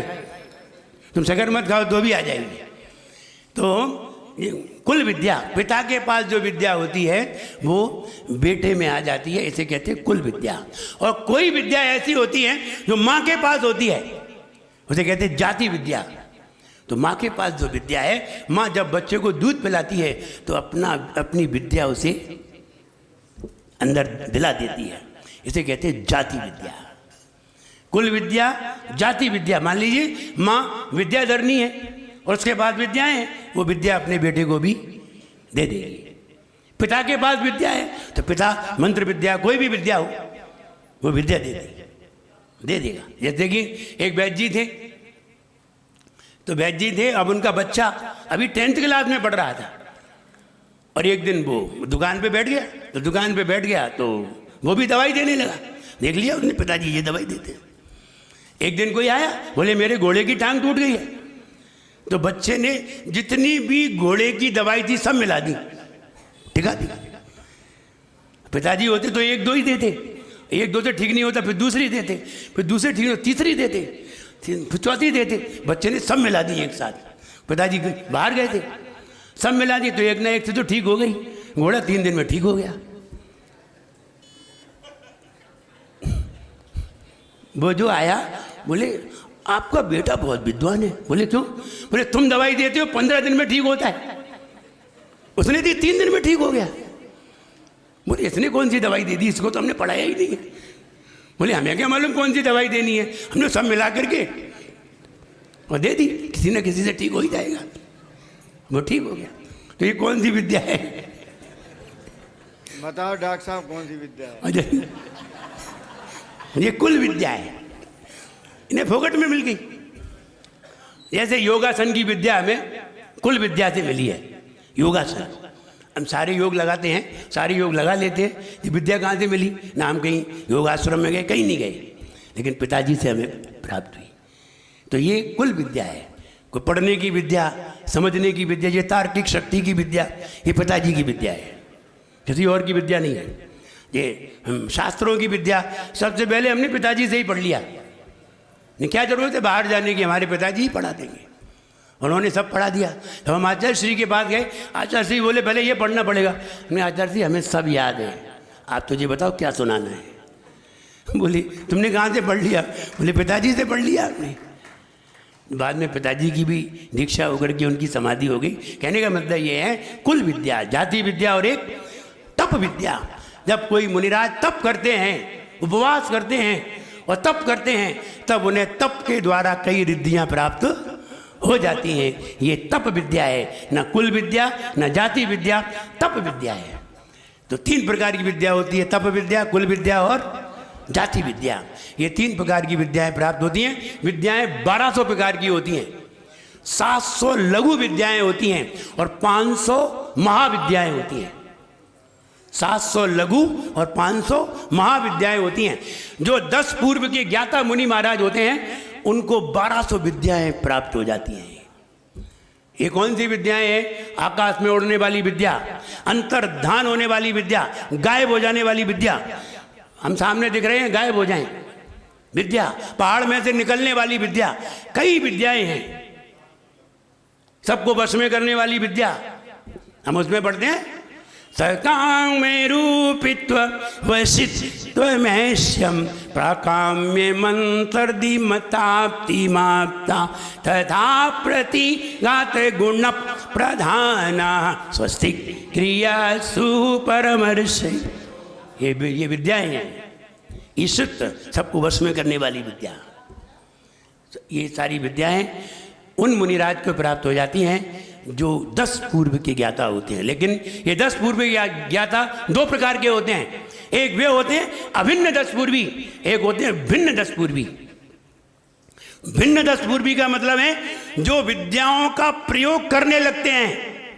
मुनिराज को तपस्या के द्वारा विद्याएं प्राप्त हुई और उन विद्याओं का प्रयोग करने लगे, लोगों को दिखाने लगे, देखो हमें ये विद्या है। एक वे मुनि महाराज होते हैं और एक वे होते हैं जिनको सारी विद्याएं प्राप्त हो जाती हैं, फिर भी वो विद्याओं के ऊपर एक नज़र भी नहीं डालते। क्या लेना देना है विद्याओं से? ऐसी विद्याएं तो हमारे पास कई आती रहेंगी तप के द्वारा। तो वे मुनिराज उन विद्याओं की तरफ कोई भी नहीं देखते, ना उनका प्रयोग करते हैं, ना उनसे कुछ कहते हैं, कोई विद्या प्रयोग नहीं करते हैं। वे अभिन्न 10 पूर्वी कहलाते हैं। जो अभिन्न 10 पूर्वी मुनि महाराज हैं, उन मुनि राम महाराज को मेरा बारंबार नमस्कार हो। जो विद्याओं का प्रयोग करते हैं उनको मैं नमस्कार नहीं करता। भिन्न 10 पूर्वी मुनिराज को नमस्तु नहीं है, नमस्तु है तो अभिन्न 10 पूर्वी मुनि महाराज को है, जिन्हें विद्याएं प्राप्त हुई हैं, लेकिन वो विद्याएं किसी को दिखाते नहीं हैं, उनका प्रयोग नहीं करते हैं। किन्ने? विष्णु कुमार मुनि ने। तो विष्णु कुमार मुनि ने अपनी विद्या प्रयोग किसके लिए की थी? मुनि की सेवा के लिए की थी। देव शास्त्र गुरु के लिए प्रयोग करना छूट है, सबके लिए छूट है, मेरे लिए भी छूट है। उस विद्या का प्रयोग देव शास्त्र गुरु के लिए करना छूट है, लेकिन और किसी के लिए नहीं। हमारे महाराज थे विनोद सागर महाराज, कल बुखार आ गया, 104 बुखार था, अभी उतारते हैं और 15 मिनट में ही बुखार को उतारा और उतार दिया और अभी देखो ठीक है। कल की बात है, शाम की, मैं सवेरे ठीक हो जाऊंगी, सवेरे बुखार नहीं आएगा। तो विद्याएं काय के लिए प्रयोग कर रहे हैं? तुम्हारे लिए नहीं कर रहे हैं, दिखाने के लिए नहीं कर रहे हैं। अपने स्वास्थ्य के लिए हम उपयोग कर सकते हैं, कुछ भी प्रयोग कर सकते हैं, लेकिन देव शास्त्र गुरु के लिए, फालतू बातों के लिए नहीं। तो प्रयोग की जा सकती है और मुनिराज कर सकते हैं, लेकिन देव शास्त्र गुरु की सेवा में। जब रावण ने कैलाश पर्वत उठा लिया और 72 जिनालय वो समंदर में फेंकने लगा, तो बाली मुनि ने अंगूठा दबा दिया, और अंगूठा दबा के उसे दबा के रख दिया। काय के लिए दबाया? कि हमारे ये मंदिर नष्ट ना हो जाए, दबा दिया उसे। मुनिराज ने दबाया, तो मुनिराज ने किसकी रक्षा की? ये विद्या किनके पास थी? बाली मुनि के पास विद्या थी, उन्होंने उसका प्रयोग किया। क्यों नहीं करेंगे? तो जिनके पास वो विद्या है वो प्रयोग कर सकते हैं, लेकिन देव साध गुरु की रक्षार्थ, किसी 100 पीस बनाने के लिए नहीं, ये कहना है। विषयों के लिए नहीं, गुरु की रक्षा के लिए कर सकते हैं। तो कहने का मतलब 10 पूर्वियाना वे मुनि महाराज जो अभिन्न 10 पूर्वी हैं, जो विद्याओं का प्रयोग नहीं करते हैं, विद्याएं उनके पास रहती हैं, उन मुनिराज को मेरा मन से, वचन से, काय से बारंबार नमस्कार हो, ऐसी विद्या मुझे भी प्राप्त हो। आइए चित्र खोलिए।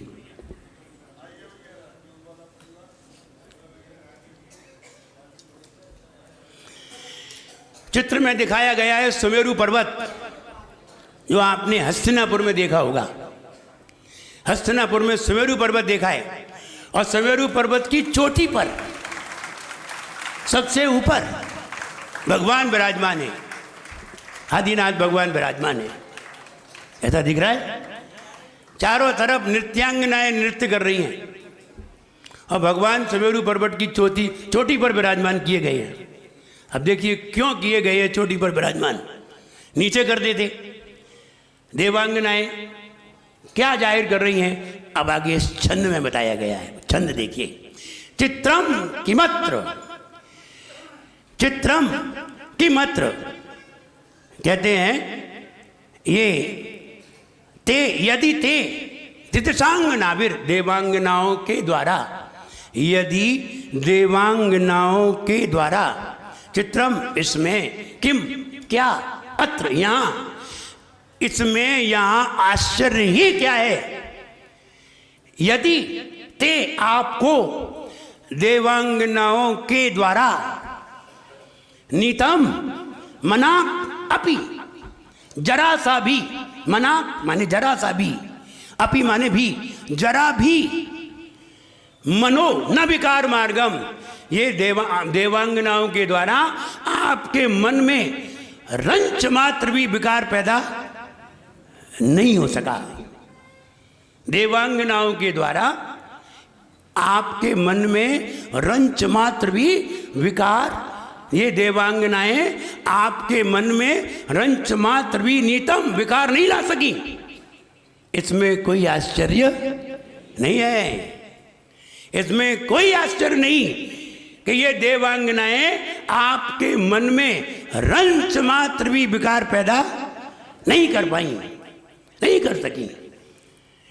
कल्पांत काल, अब देखिए उदाहरण लगा रहे, कल्पांत काल, कल्प के अंत काल में, 6वें काल के बाद जब प्रलय होगी, उस प्रलय काल की बात बता रहे हैं। कल्प के अंत काल में, कल्प अंत काल, कल्प के अंत काल में मरुता हवाएं, तीव्र हवाएं चलेंगी, और वो भी कैसी? संवर्तक वायु। संवर्तक वायु कहाँ होती है? संवर्तक वायु होती है बकरी के पेट में, बकरी के पेट में संवर्तक वायु होती है, अपने पेट में नहीं होती, बकरी के पेट में होती है संवर्तक वायु। यदि घूमती हुई वायु, यूं घूमती हुई वायु हो, उसे संवर्तक कहते हैं। ऐसी खतरनाक वो वायु होती है कि उसके बीच में जो भी आ गया वो ध्वस्त हो जाएगा।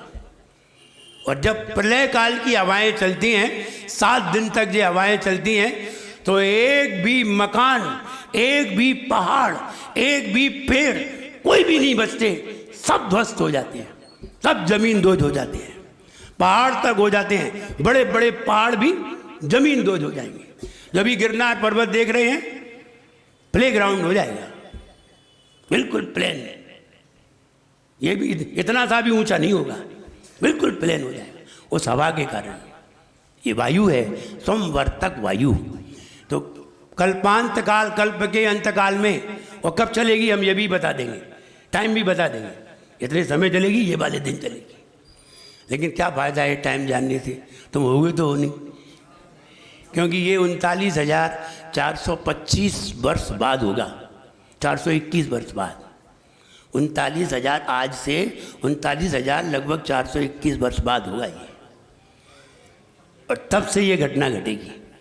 तो दिन भी आ जाएगा, हम दिन भी बता दें और टाइम भी बता दें, इतने टाइम से होगा और ये दिन से होगा। तो कल्पांत काल, कल्प के अंतकाल में चलने वाली हवा चलायमान हो जाते हैं, अचल है न। जो पर्वत चलायमान अचल थे वे भी चलायमान हो जाते हैं, जैसे गिरनार, सोनागिर और जो पहाड़ है, हिमालय आदि आदि जितने पहाड़ हैं सब ध्वस्त हो जाएंगे। शिखर जी छोटी सी बचेगी, सुपारी जैसी, सुपारी जैसी बचेगी शिखर जी। शेखर जी अनादि निधन है। नहीं, शिखर जी सुपारी जैसी बचेगी, बता तो रहे। अनादि निधन से मतलब और कुछ है। अनादि निधन से मतलब ये है कि शिखर जी के नीचे, पर्वत के नीचे रत्नों का भंडार है। शिखर जी के पर्वत के नीचे क्या है? रत्नों का भंडार है। रत्न निकाल के देखो, कौन निकालता है? कोई नहीं निकाल सकता, क्योंकि वहाँ 10,000 ब्रंतरों का राजा भूमिया देव विराजमान है, कुछ नहीं कर सकते हैं। हाँ, क्षेत्रपाल विराजमान है वहाँ। जब आप ऊपर चढ़ते हैं तो चढ़ते समय बाईं तरफ मिलता है, वो देव विराजमान है। 10,000 देवों का देव है वो, इसलिए बहुत खतरनाक है। वहाँ कुछ भी नहीं कर सकते। तुम खोद के तो देखो, तुम्हारी जेल से भी फेंक दे उठा के, तुम्हें साथ में फेंके, भयंकर है वहाँ। तो वहाँ कुछ नहीं हो सकता है, गवर्नमेंट कुछ नहीं कर सकती। इसलिए वहाँ रत्नों का भंडार है। हमें कैसे मालूम? क्या हमने देखा है? नहीं देखा है। हमने सम्य शिखर महात्म ग्रंथ को पढ़ा है, शिखर जी में ही रखा है। बेंतर को बस में करना पड़ेगा। सम्य शिखर महात्म्य इतना मोटा ग्रंथ है, हमने उसका अध्ययन किया और पढ़ा कि कहाँ क्या है, सब देखा। और ऊपर 1 महीने रह करके देखा, पहाड़ के ऊपर सारी रचनाएं देखी कि कहाँ से कैसे जाया जाता है। तुम लोग अभिनंदन नाथ भगवान के पास दूसरी रास्ता से जाओगे, हम तुमसे पहले पहुँच जाएंगे, क्योंकि हमें दूसरी रास्ता मालूम है। और हम तुमसे पहले आ जाएंगे, तुम दूसरी रास्ता से आओगे, हमें दूसरी रास्ताएं मालूम है, क्योंकि हम वहाँ 1 महीने इसीलिए रहे, तब देखा। तो कहने का मतलब ये है कि चलिता चले न, जो अचल पहाड़ हैं आज दिखाई दे रहे हैं, सब ध्वस्त हो जाएंगे। अचल पहाड़ भी जिन हवाओं के सामने चलायमान हो जाएंगे। लेकिन किम क्या, मंदराद्रि सुमेरु पर्वत शिखरम, उसकी शिखर चलितम कदाचित, किंचित भी हिलती है? नहीं हिलती। सुमेरु पर्वत की चोटी किंचित भी नहीं हिलती। सारे पहाड़ उखड़ जाएं, लेकिन सुमेरु पर्वत का पहाड़ हिलता भी, पहाड़ छोड़ो उसकी चोटी भी नहीं हिलती। महिला हिल जाए, जब महिला क्या हिले, जब उसकी चुटिया ही नहीं हिल रही। तो कह रहे शिखर की चोटी ही नहीं हिली तो पर्वत क्या हिलेगा? तो सुमेरु पर्वत की क्या चोटी हिलती है? कदाचित, कभी भी नहीं हिलती। तो आचार्य मानतुंग महाराज क्या प्रशंसा कर रहे हैं, भगवान आपका मन कितना दृढ़ है कि अप्सराओं के द्वारा भी रंच मात्र भी डिगा नहीं। आपका मन सुमेरु पर्वत की चोटी जैसा है, इसलिए भगवान को सुमेरु पर्वत की चोटी पे बिठाया कि आपका मन सुमेरु पर्वत की चोटी की तरह है, जो सारे पहाड़ उखड़ जाएं प्रलय में, लेकिन सुमेरु पर्वत की चोटी हिली नहीं। जैसे देवांगनाओं से सारे लोगों के मन दिख जाएं, चाहे देव हो चाहे मनुष्य हो, सबके मन दिख जाएं, लेकिन आपका मन रंच मात्र भी दिगा नहीं। धन्य है आपका मन। उनके मन की प्रशंसा कर रहे हैं। भगवान के पास कितने मन है? तुम्हारे पास कितने मन है? तुम कितने मन के हो? कितने मन के हो तुम? विनय भैया आप कितने मन के हो? 3? एक मन के? तुम तो 3 मन के दिख रहे हो। तुम कह रहे एक ही मन। 2 मन के लोग यहाँ पर, किसी किसी पर एक ही मन। 2 मन के लोग, एक मन कहता है महाराज बन जाए, एक मन कहता नहीं अभी नहीं है। कि नहीं 2 मन? सुरेश जी 2 मन तो है ही, ये घर वाला और एक मंदिर वाला। 2 मन सभी के पास है, एक द्रव्य मन और एक भाव मन। भाव मन क्रिएटिव है, द्रव्य मन प्लेस है। प्लेस नहीं होगा तो क्रिएटिव कैसे होगा? इसलिए द्रव्य मन प्लेस है और भाव मन उस पर जो काम करने वाला है वो भाव मन है। द्रव्य मन यहाँ होता है, भाव मन यहाँ होता है। इसलिए 2 मन है सबके पास में, 2 मन। 2 मन के लोग यहाँ पर, किसी किसी पर एक ही मन। तो भगवान के पास एक मन है, भाव मन नहीं है, द्रव्य मन है। भगवान के पास द्रव्य मन है और हमारे पास अपन 2 मन रखते हैं। भगवान के पास तो क्या एक ही है? भगवान के पास एक ही है, अपने पास तो 2 हैं। 2 मन के लोग यहाँ पर, किसी किसी पर एक ही मन। और मन ही मन में मन जुड़ जाते, मन ही मन मिट जाते मन। तो मन की परिभाषा है। तो मन किसे कहते हैं? मन किसके लिए मिला है? किसके लिए मिला है मन? आंख किसके लिए मिली? मुंह किसके लिए मिला? खाने के लिए, बोलने के लिए? नहीं, दोनों के लिए। मन 2 in 1। आंख 1 वे नहीं, आंख देखती भी है और आंख बंद होना अलग बात है। चलती भी है आंख चलती भी है, देखती भी है, आती भी है, जाती भी है, लग भी जाती है। आंख है, आंख के कई कार्य। आंख देखने के लिए, मुंह खाने के लिए नहीं, बोलने के लिए, चुप होने के लिए। तो मुंह कई तरीके से मिला है। और कान सुनने के लिए, नाक सांस लेने के लिए, सूंघने के लिए। भगवान सांस लेते हैं, हम सूंघते हैं। भगवान सिर्फ सांस लेते हैं, सूंघते नहीं है। तो उन्हें सुगंध दुर्गंध से मतलब ही नहीं है। और शरीर गाय के लिए मिला है, खाने पीने के लिए, उठने बैठने के लिए। लेकिन मन किसके लिए मिला है ये बताओ? ये तो सब बातें थी।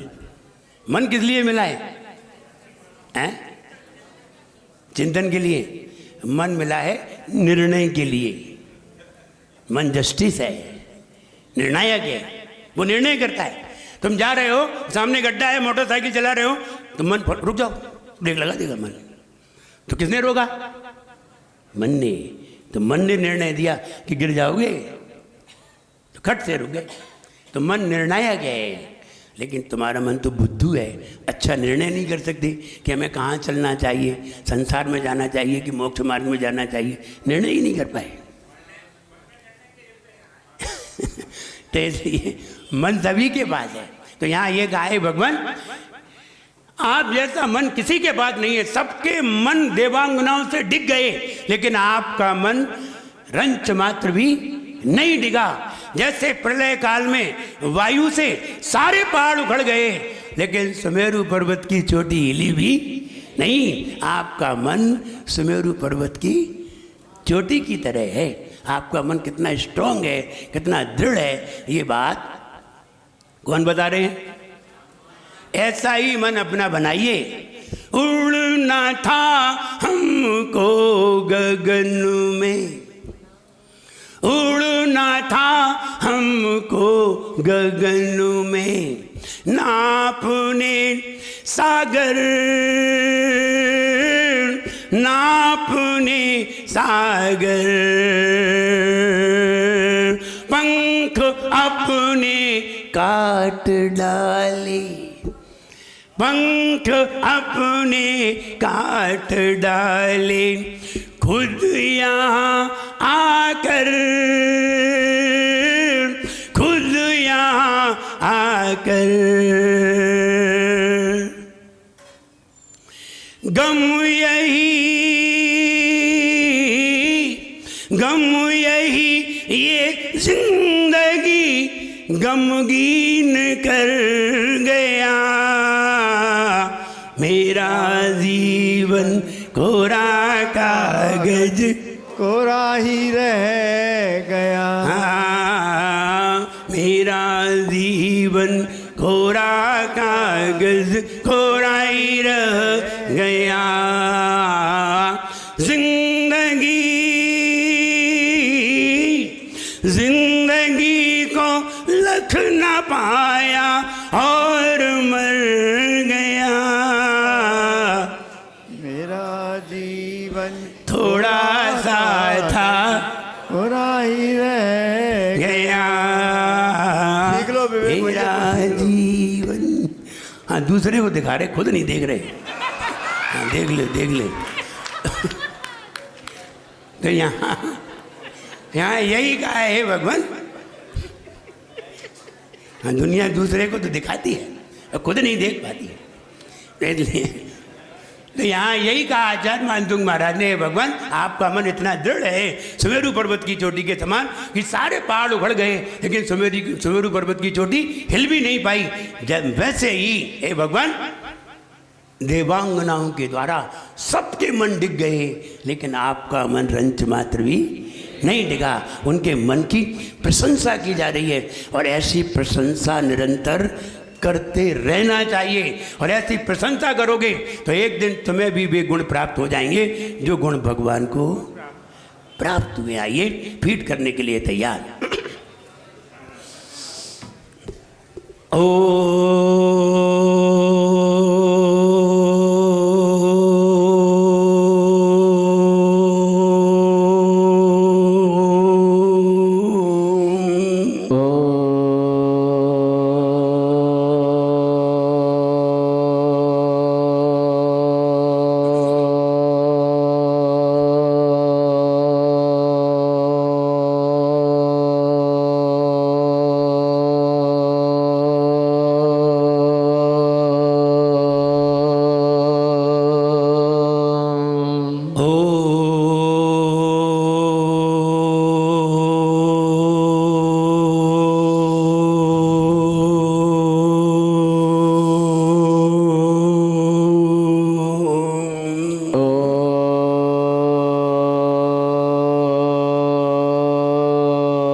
आज्ञा चक्र पर ध्यान, एकाग्रता से 2 मिनट सुनना है, आपको फौरन याद होगा।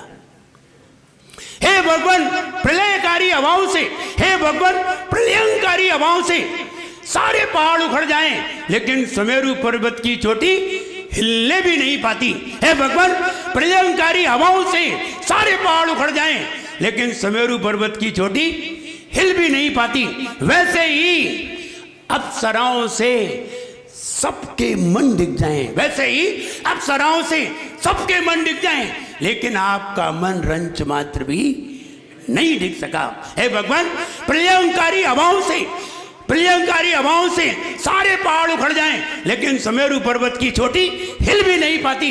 वैसे ही अप्सराओं के द्वारा सबके मन डिग जाएं लेकिन आपका मन रंच मात्र भी नहीं डिगा।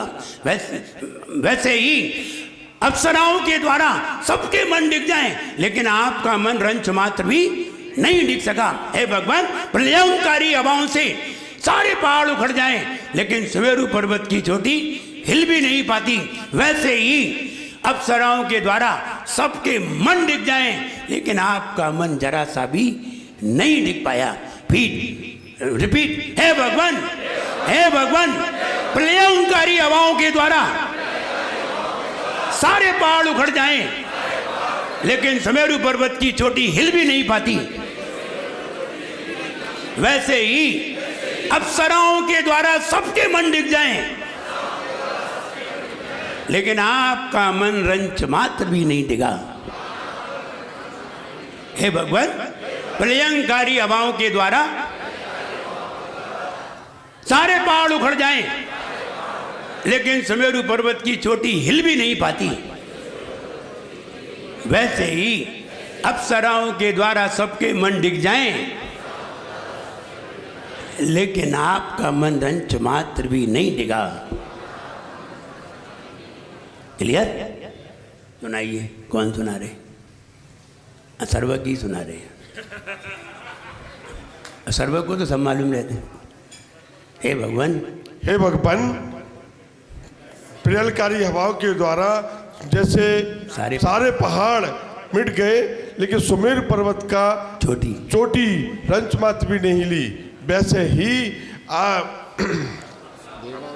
अप्सराओं के द्वारा सभी के मन डिग जाते हैं, लेकिन आपका मन रंच मात्र भी नहीं डिगा। बहुत अच्छे, मैं सर्व को सब मालूम रहती है। महिलाओं में सुनाइए। अच्छा, इधर से सुना रहे, सुनाइए।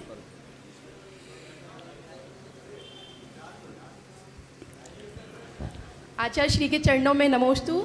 हे भगवान, प्रलय काल की सारी हवाओं से जैसे सारे पहाड़ उखड़ जाते हैं, लेकिन सुमेरु पर्वत की चोटी रंच मात्र भी नहीं हिलती, उसी प्रकार देवांगनाओं के नृत्य से या देवांगनाओं से आप सारे मन डिग जाते हैं, लेकिन आपका मन रंच मात्र भी नहीं डिगता। बहुत फीड हो गया, दिमाग में अंदर आ गया।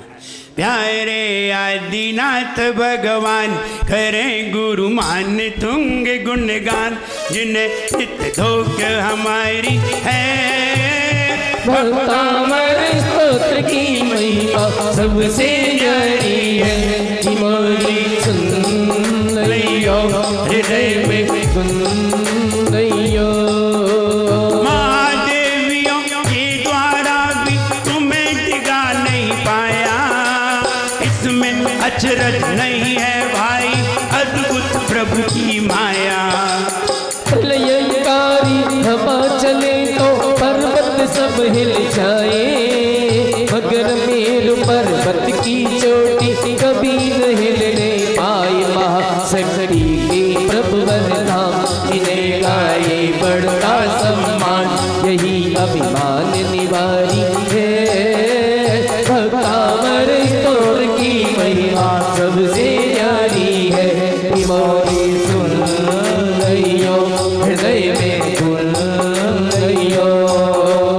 आपका मन है अचल पर्वत सुमेरु सा, देवियों से रंज मन नहीं आपका डिगा। कल्प काली मरु चले पर्वत उड़ जाए, पर शिखर ना मेरी हिलने कभी पाए। दस भुवन भाग्य विधायक तेरे गुण, आदिनाथ गुरुवान तुमको करो नमन। ओ विनम्र भक्तामर गाँव में पावन, आदिनाथ गुरुवान तुमको करो नमन। भक्तामर है प्यारा तो सब मिल गाओ रे। भक्तामर है प्यारा स्तोत्र सब मिल गाओ रे। आदि प्रभु को, आदि प्रभु को सब शीश झुकाओ रे। भक्तामर है प्यारा स्तोत्र सब मिल गाओ रे। हो भक्तामर है प्यारा स्तोत्र सब मिल गाओ रे। प्रलयंकारी हवा चले, चोटी मेरु गिरी नहीं हिले। प्रलयंकारी हवा चले, चोटी मेरु गिर नहीं हिले। ऐसा अडिग तुम्हारा मन, ऐसा अडिग तुम्हारा मन, ऐसा अडिग तुम्हारा मन, ऐसा अडिग तुम्हारा नृत्य करे तुम्हें कभी नहीं डिगा सके। महादेवियाँ नृत्य करे तुम्हें कभी नहीं डिगा सके। भाग्य विधाता हो भाग्य विधाता सम्मान बढ़ाए। भक्तामर प्यारा स्तोत्र सब मिल गाओ रे हो। भक्तामर प्यारा स्तोत्र सब मिल गाओ रे। हरि प्रभु को आदि प्रभु को सब शीश झुकाओ रे। भक्तामर प्यारा स्तोत्र सब मिल गाओ रे हो। भक्तामर प्यारा स्तोत्र सब मिल गाओ रे। ओम ह्रीं हरम नमो दशभुव्यानम। ओम ह्रीं हरम नमो दशभुव्यानम। ओम ह्रीं हरम नमो दशभुव्यानम। ओम ह्रीं हरम नमो ओम दशभुव्यानम। ह्रीं हरम नमो दशभुव्यानम। ओम ह्रीं हरम नमो दशभुव्यानम। ओम ह्रीं हरम नमो दशभुव्यानम। ओम ह्रीं हरम नमो ओम दशभुव्यानम। ह्रीं हरम नमो दशभुव्यानम। ओम ह्रीं हरम नमो दशभुव्यानम। ओम ह्रीं हरम नमो दशभुव्यानम। ओम ह्रीं हरम नमो ओम दशभुव्यानम। ह्रीं हरम नमो दशभुव्यानम। ओम ह्रीं हरम नमो दशभुव्यानम। ओम ह्रीं हरम नमो दशभुव्यानम। ओम ह्रीं हरम नमो दशभुव्यानम। ओम ह्रीं हरम नमो दशभुव्यानम। ओम ह्रीं हरम नमो दशभुव्यानम। ऐसे मुनिराज की जाप करने से हमें कई विद्याएं प्राप्त हो जाती हैं। कल फिर विद्या का विवेचन है, विशेष विवेचन। कल दीप जलाने वाली बात है, दिया कैसे जलता है कल वो देखिए। सिर पे हाथ रखिए। ओम ह्रीं श्री सम्यक दर्शन ज्ञान चारित्रेभ्यो नमः। ओम ह्रीं श्री सम्यक दर्शन ज्ञान चारित्रेभ्यो नमः। ओम ह्रीं श्री सम्यक दर्शन ज्ञान चारित्रेभ्यो नमः। ओम ह्रीं श्री सम्यक दर्शन ज्ञान चारित्रेभ्यो नमः। ओम ह्रीं श्री सम्यक दर्शन ज्ञान चारित्रेभ्यो नमः। ओम ह्रीं श्री सम्यक दर्शन ज्ञान चारित्रेभ्यो नमः। जय बोले खज्जरा श्री आदिनाथ भगवान की जय। बोले परम पूज्य उच्चारणाचार्य भगवान गुरुवर श्री विनम्र सागर जी गुरुदेव की। मुनिराज की जय। आप लोग मुनिराज की। आप लोग ये बताइए, मुनिराज की। भक्तामर में बोरियत तो नहीं होती? नहीं नहीं होगी, हमें मालूम है, क्योंकि हम पहले ही बोरिंग कर देते हैं। बोरियत नहीं होगी। देखिए एक बात का ध्यान रखें, आप लोग पूरी सूचना समाचार सुन करके जाया करें, क्योंकि बहुत अच्छी अच्छी सूचनाएं मिल रही हैं अभी। कल दीपक के बारे में है, ज्ञान के बारे में, केवल ज्ञान का ही विषय आएगा। परसों ज्योतिष। इस हाथ को देख करके कैसे पता करें कि व्यक्ति बचपन में सुखी रहा या बुढ़ापे में सुखी होगा या जवानी में सुखी रहेगा, केवल यूं हाथ देख करके पता चल जाएगा।